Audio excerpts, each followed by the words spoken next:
सांसदहरूलाई सक्षम बनाउन, सांसदहरूको वृत्ति विकास र क्षमता अभिवृद्धिमा लगानी गर्ने विषय नीति तथा कार्यक्रममा समेटियोस् र पहिलो लगानी सांसदहरूलाई स्वकीय सचिवको सुविधा प्रदान गरेर गरियोस्।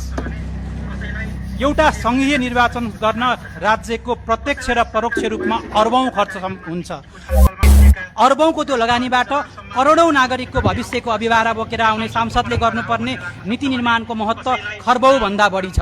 तर यति ठुलो दायित्व बोकेका सांसदहरूको वृत्ति विकास र क्षमता अभिवृद्धिमा लगानी गर्न राज्य किन हिचकिचाइरहेको छ?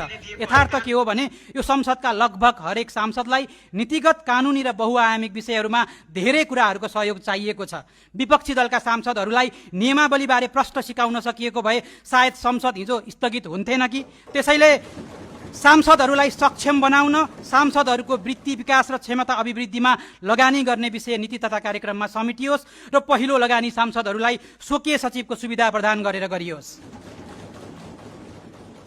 सम्माननीय सभामुख महोदय, सार्वभौम संसद नागरिकको आवाज गुन्जने सर्वोच्च थलो हो। यहाँ उठ्ने केही विषय राजनीतिक दाउपेचका होलान्, तर अधिकांश विषय नागरिकका प्रत्यक्ष पिरमिर मर्कासँग जोडिएका हुन्छन्। नागरिकका प्रतिनिधिले यो सर्वोच्च थलोमा राखेका गम्भीर विषयहरूलाई